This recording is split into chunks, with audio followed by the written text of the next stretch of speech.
Imagine waking up one morning, checking your bank account, and realizing your retirement might not last. That's exactly what happened to Robert. But instead of giving up, he made 3 choices that saved his future, and could save yours too. Before we dive in, let me ask you something simple, friend. Where are you watching this from? Drop it in the comments below. We may be miles apart, but this journey of reclaiming ourselves, of waking up again, it's one we walk together. You're not alone. You're still here.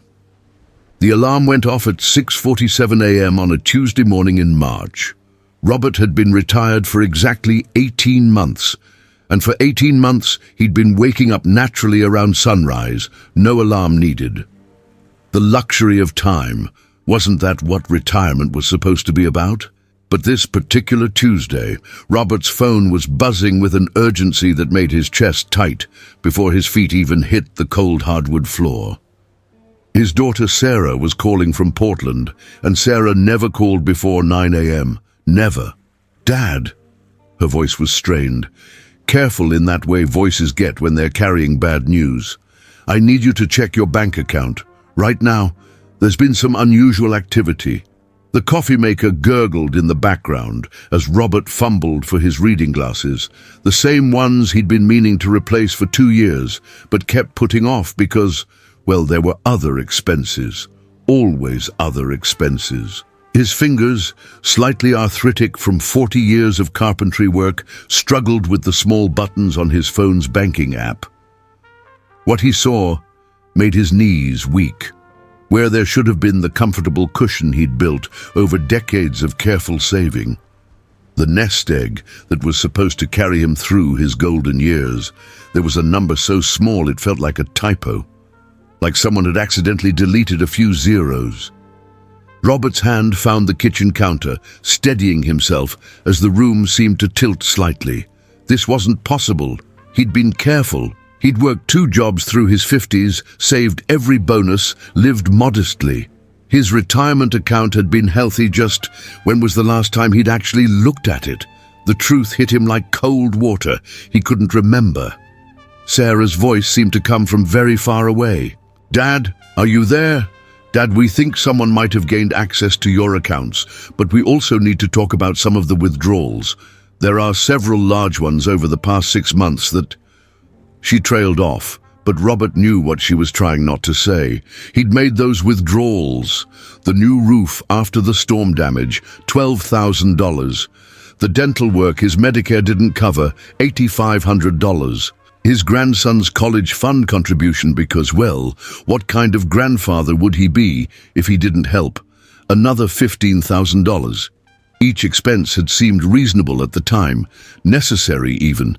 But now, looking at what remained, Robert realized he'd been pulling from tomorrow to pay for today, and tomorrow had arrived wearing work boots and demanding answers.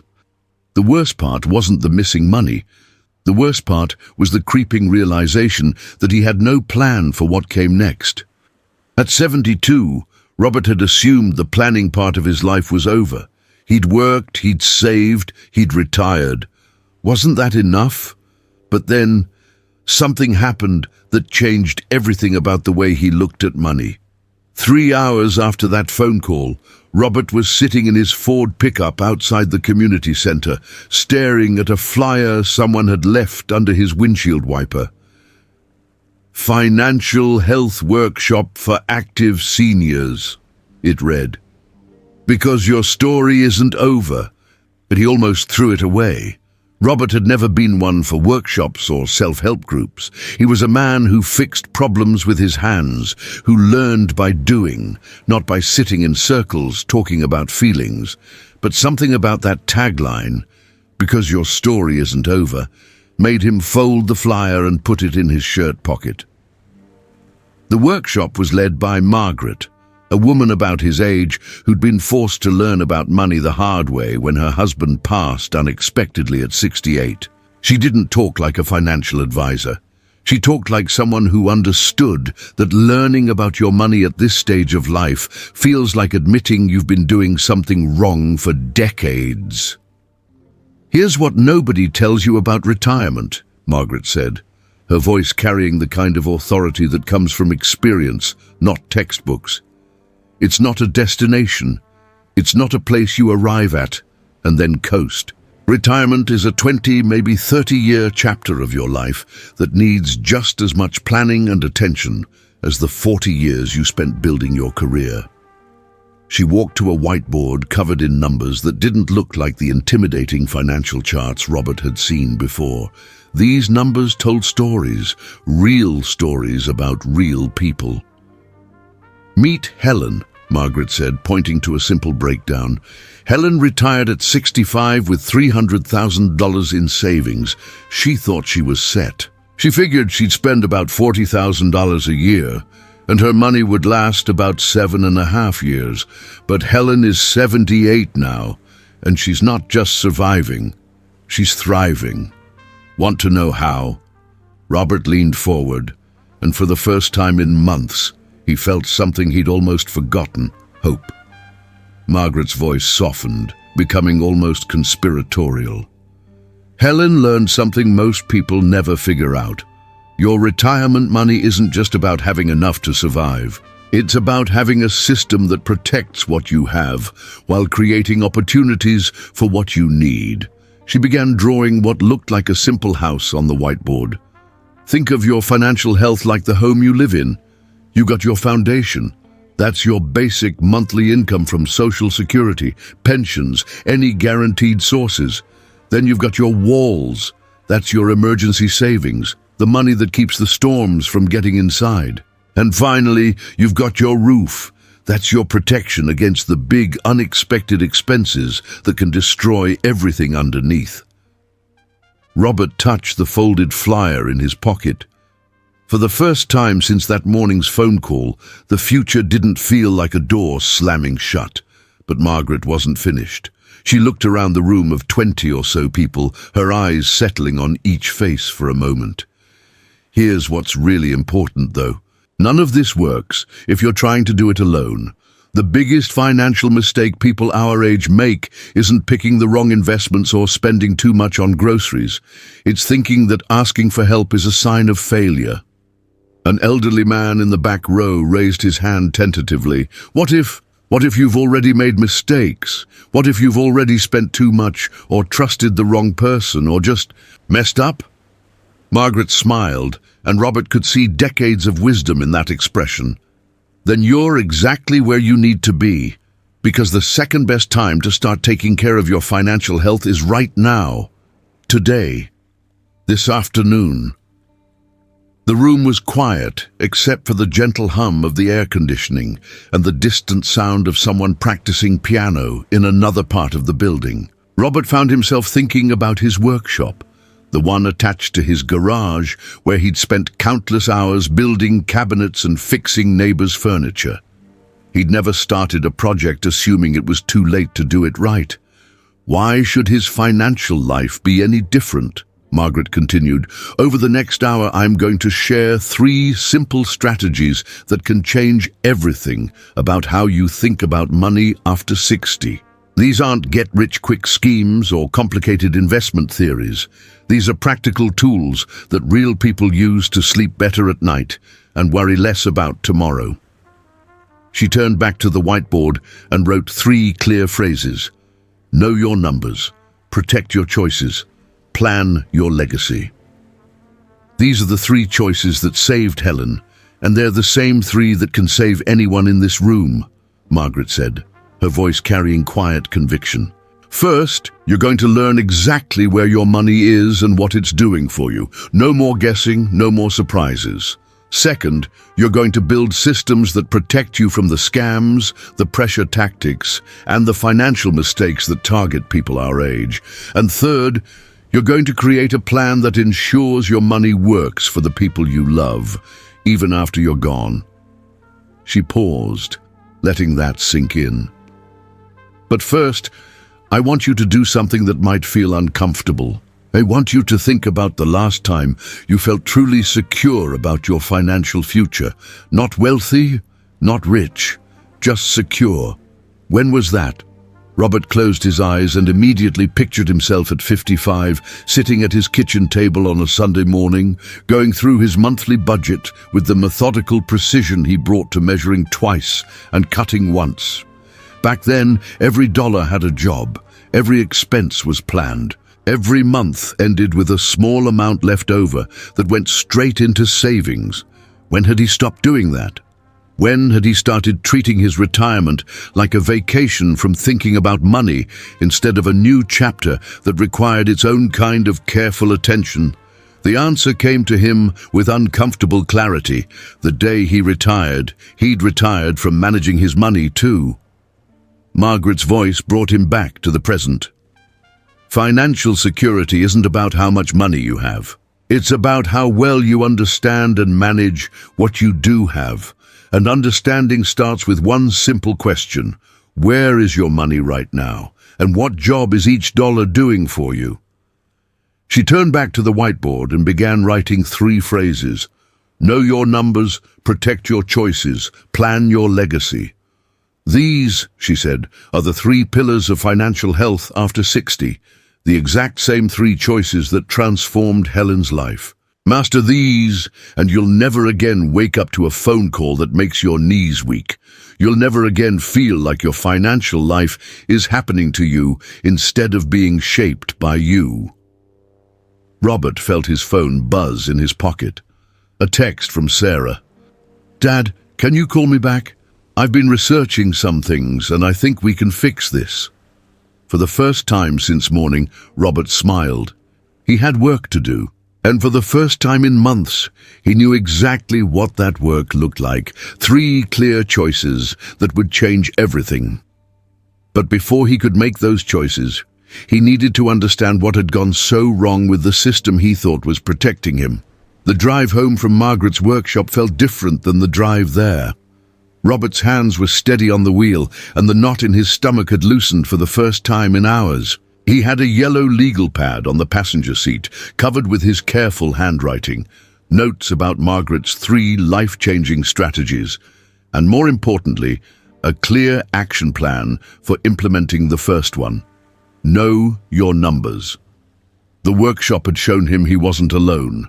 Beside him sat Dorothy, a retired teacher whose husband had handled all their finances until a stroke left her completely in the dark about their accounts. Behind them, Frank and Martha, a couple who'd discovered that their financial advisor had been charging them fees that were slowly eating away their retirement savings. Each story was different, but the solution was the same. Stop avoiding the numbers and start understanding them. That evening, Robert did something he hadn't done in 2 years. He cleared off his kitchen table completely and spread out every financial document he could find. Bank statements, investment accounts, insurance policies, even the utility bills he'd been paying automatically for so long, he'd forgotten what they actually cost. The pile was intimidating. Papers dating back months, some still in their envelopes, others creased and coffee-stained from being shuffled around. But Robert approached it the way he'd approach any big project, one piece at a time, with patience and attention to detail. He started with Margaret's first principle. Know your numbers. This isn't about judgment, he could hear her saying. This is about information. You can't fix a problem you don't understand, and you can't plan for a future you can't see clearly. Robert began with the basics, writing numbers in his familiar steady handwriting. Monthly Social Security, 1,847s. Pension from the Carpenters Union, $892. Total guaranteed income, $2,739. Then he moved to expenses, and this is where things got interesting. His mortgage was paid off. That was good. But his property taxes had increased by $200 a month over the past 3 years. His health insurance premium, which he'd signed up for without really reading, was costing him $340 more per month than he'd budgeted for.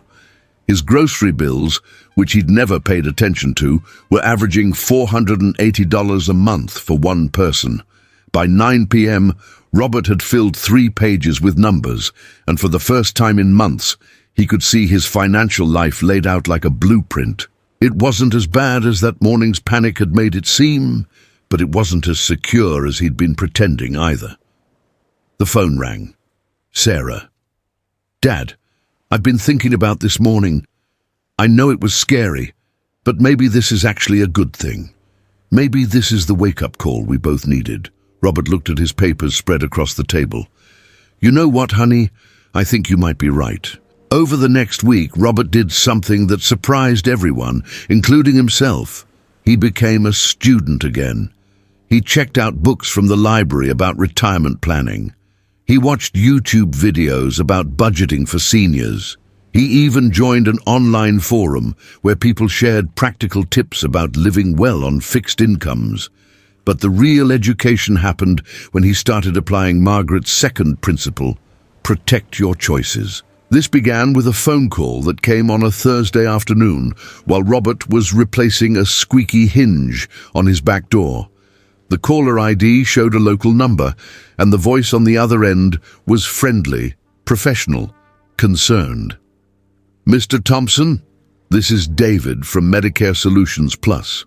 We've been trying to reach you about some important changes to your Medicare coverage that could save you hundreds of dollars every month." 6 months ago, Robert would have listened. The voice was confident. The savings sounded real, and honestly, who doesn't want to save money on healthcare? But now, with Margaret's words fresh in his mind, Robert heard something different. "I'm sorry," Robert said, his voice firm but polite. "I don't discuss my Medicare coverage over the phone with people I didn't call first. If you're legitimate, you can send me information in the mail." The line went quiet for a moment. Then, "Sir, this is a limited time offer. If you don't act today, you'll miss out on these savings forever." And there it was, the pressure, the urgency, the attempt to make him decide before he had time to think. Robert had heard Margaret talk about this exact scenario. "Then I guess I'll miss out," Robert said and hung up. He felt something he hadn't experienced in years, the satisfaction of protecting himself instead of being protected by others. It was a small thing, maybe, but it felt like stepping back into his own life after months of feeling like life was happening to him. That weekend, Robert's neighbor Frank stopped by for their usual Saturday morning coffee.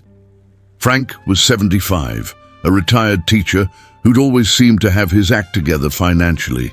They'd been neighbors for 8 years, but they'd never really talked about money. It wasn't something men of their generation did easily.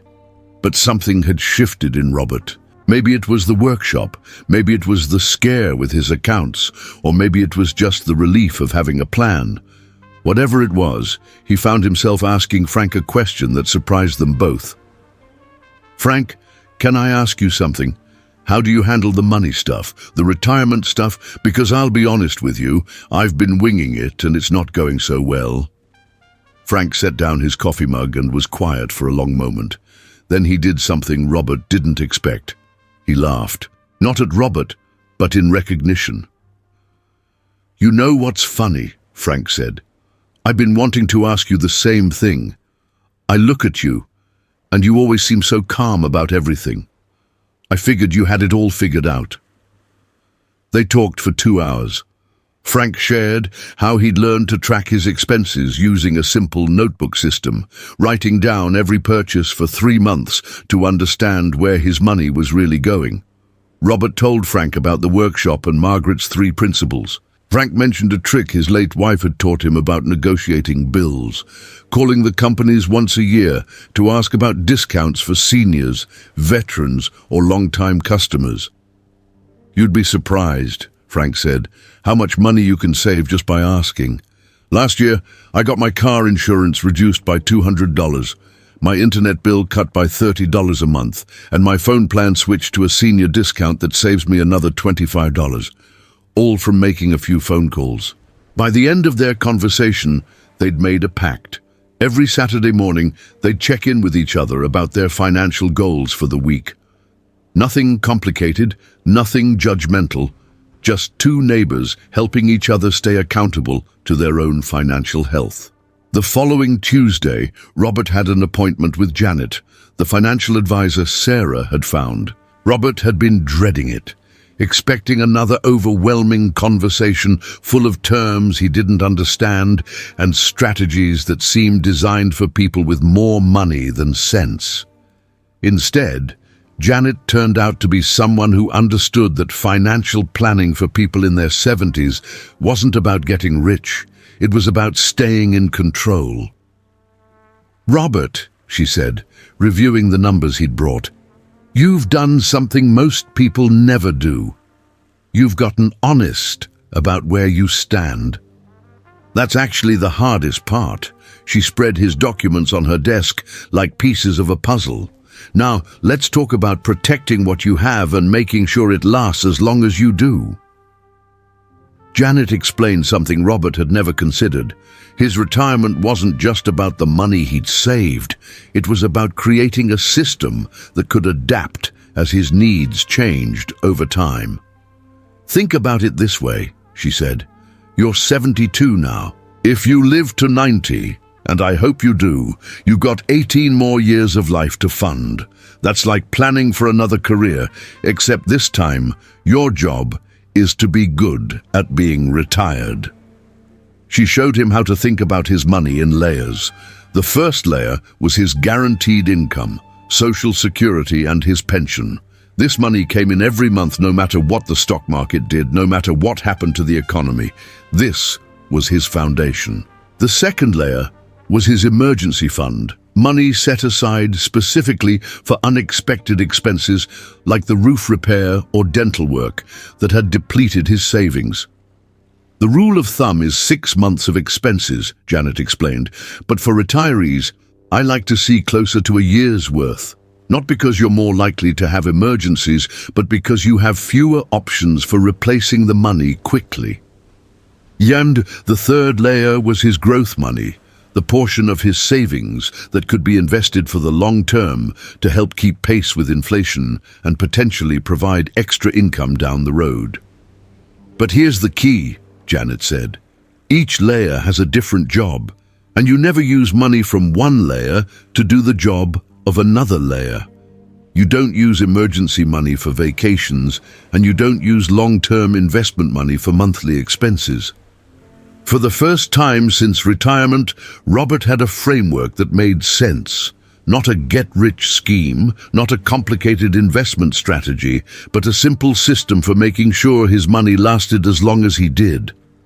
As he drove home from Janet's office, Robert realized something had fundamentally changed. The panic he'd felt a week ago had been replaced by something much more valuable: confidence. Not confidence that nothing would go wrong, but confidence that he could handle whatever came next. He'd successfully implemented the first 2 of Margaret's 3 strategies. He knew his numbers. Every dollar had a purpose and a place. He was protecting his choices. No more impulse decisions. No more pressure tactics from strangers on the phone. Now it was time for the third and most important choice: planning his legacy. Not just the money he'd leave behind, but the wisdom that would help his family avoid the mistakes he'd made. That evening, he called Sarah.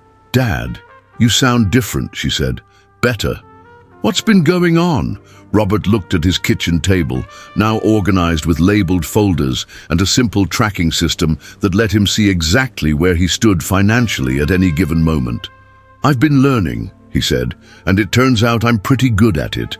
But more importantly, I'm ready to teach you and Tyler everything I've learned so none of us ever have to go through that scare again." 6 months after that terrifying phone call from Sarah, Robert was sitting in his workshop, but instead of building a cabinet, he was building something entirely different: a legacy plan that would ensure his family never experienced the panic he'd felt that March morning.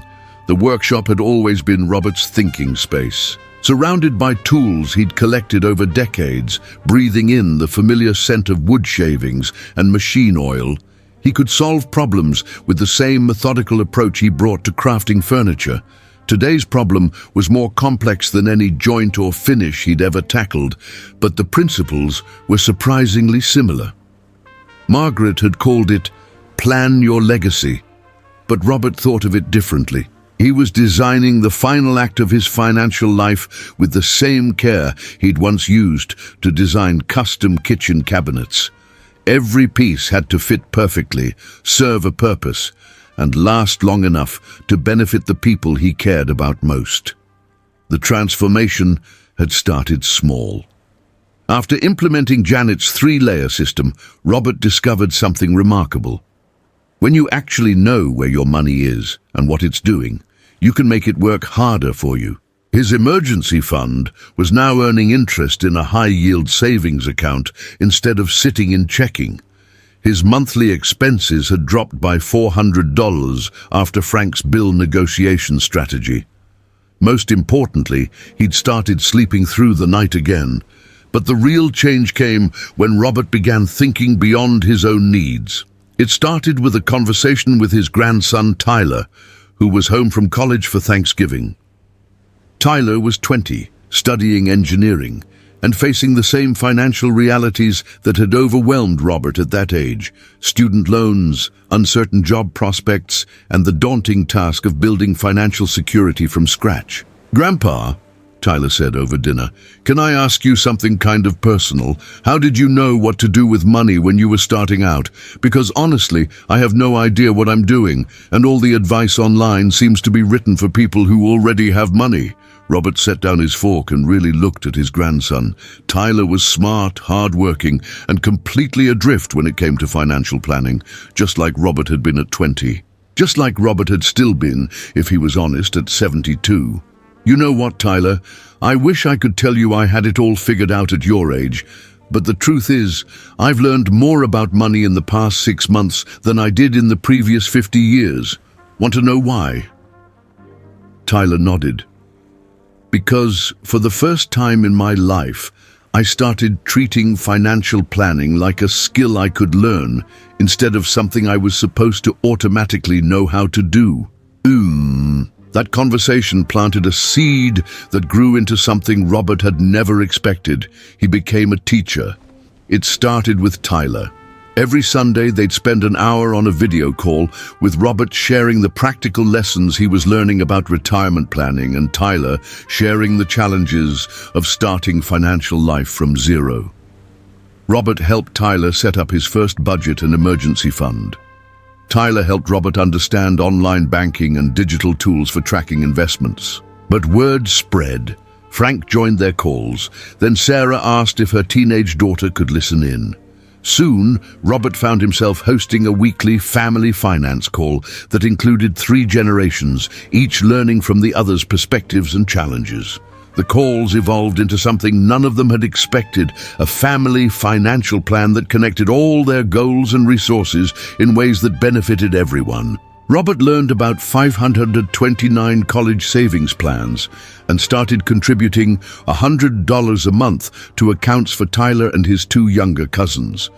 Not because he had extra money, but because he'd restructured his spending and found those dollars by eliminating subscriptions he didn't use and negotiating better rates on services he did need. Sarah shared her strategies for managing a household budget while saving for both her kids' education and her own retirement. She helped Robert set up automatic transfers so his savings happened without him having to think about it every month. Tyler researched apps and tools that made financial tracking easier for everyone. He created a shared spreadsheet where family members could track their progress toward different goals and celebrate each other's wins. But the most profound change came when Robert began thinking about what would happen to his money after he was gone.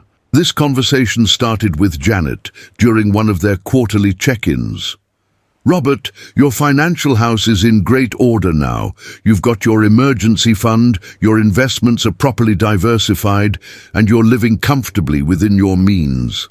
But we need to talk about what happens to all this when you're no longer here to manage it." Robert had always assumed this part was simple. When he died, his money would go to Sarah and Tyler, and whoever else was around. End of story. But Janet helped him understand that without proper planning, even a modest estate could become a source of stress and confusion for his family, instead of the blessing he intended. They talked about wills and trusts, about beneficiary designations and power of attorney documents, but more importantly, they talked about communication. The biggest gift you can give your family, Janet explained, isn't just your money. It's your knowledge about that money. Where it is, how it works, what your intentions are for it, and how they can manage it responsibly when the time comes. This led to one of the most difficult but important conversations of Robert's life. He sat down with Sarah and Tyler and walked them through his entire financial picture, not just the numbers, but the systems, the strategies, the lessons he'd learned, and the mistakes he wanted them to avoid. "I know this might feel morbid," Robert said, "but I don't want either of you to go through what I went through last spring. I don't want you to inherit money without inheriting the wisdom to manage it well." Sarah was quiet for a long moment. "Dad, I appreciate this more than you know. When Mum died, we had to figure out so many things about her finances that she'd never talked about. It was like solving a puzzle while grieving. I don't want my kids to go through that." They created what they called a financial legacy binder, a comprehensive guide to Robert's money that included account information, investment strategies, contact details for Janet and other professionals, and most importantly, a letter explaining his values and hopes for how the money should be used.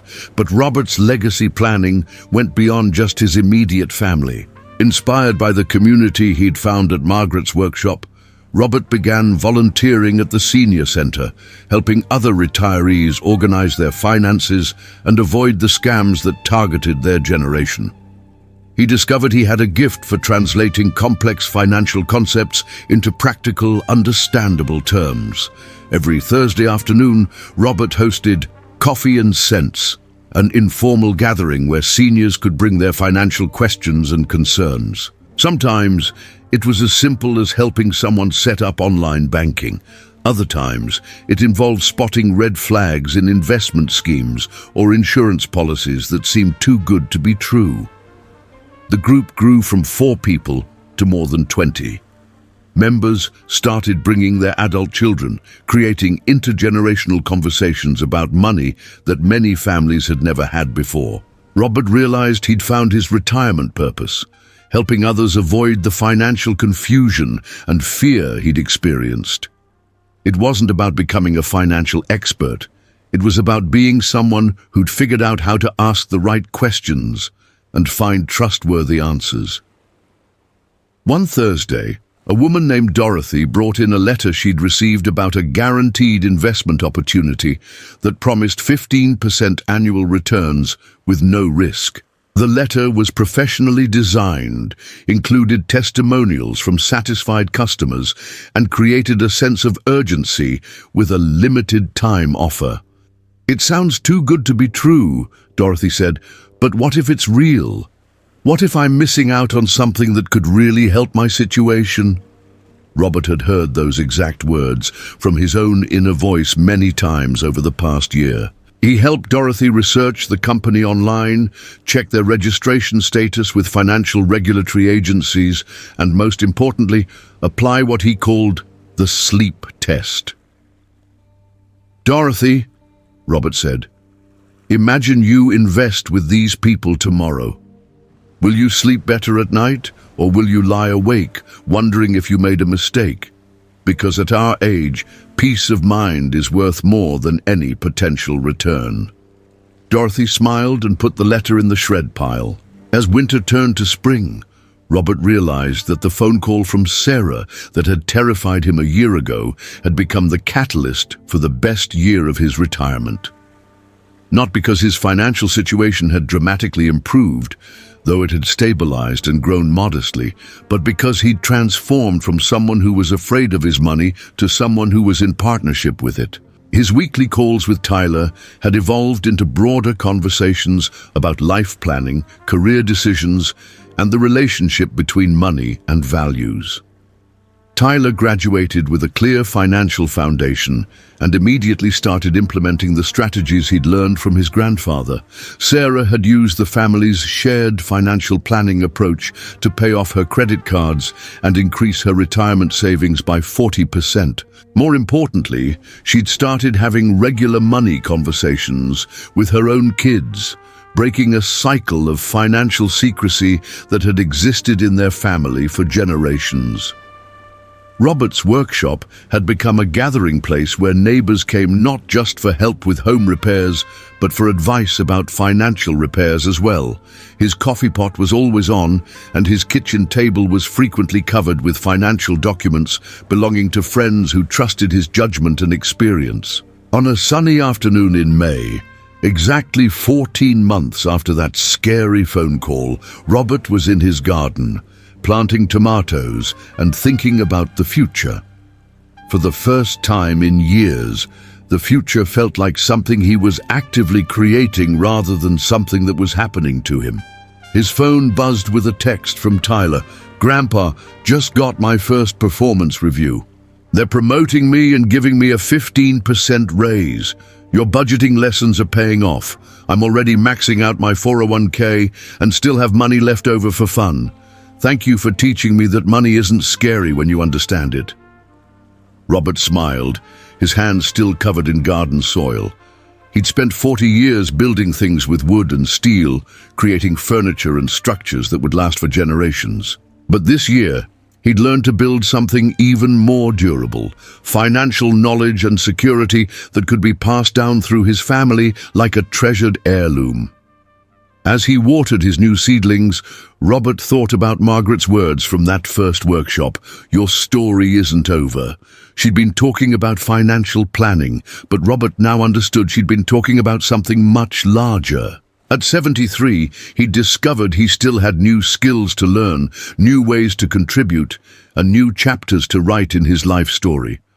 The tomato plants were small now, barely 6 inches tall and vulnerable to frost or neglect. But with the right care, attention and patience, they'd grow into something that could nourish not just Robert, but everyone who shared his table. His financial legacy was growing the same way: small daily choices, consistent attention, and a focus on abundance rather than scarcity. That evening, Robert updated his financial legacy binder with a new section he called Lessons for Living. It wasn't about money management techniques or investment strategies. It was about the life lessons he'd learned through becoming financially literate at an age when most people assume learning is over. The first lesson: it's never too late to take control of something that's been controlling you. The second: fear of money disappears when you develop a relationship with it instead of avoiding it. The third: the best legacy you can leave isn't money. It's the knowledge and confidence to manage money wisely. As he closed the binder and prepared for bed, Robert felt something he hadn't experienced since his early days as a carpenter, when he'd first learned to trust his hands to create something beautiful and lasting. He felt the deep satisfaction that comes from mastering a skill that would serve him and the people he loved for the rest of his life. Tomorrow would bring new financial decisions, new opportunities to learn and grow, new chances to help others navigate the challenges he'd once faced alone. But tonight, Robert slept peacefully, knowing that whatever tomorrow brought, he was ready for it. He was still here, and he was just getting started. What will you do tomorrow to protect your financial health? Will you review your bank statements? Will you make that call to negotiate your bills? Will you set aside even a few dollars for something that matters to you? If someone came to mind while you were watching this, someone who's been told their worries are just part of getting older, send this to them.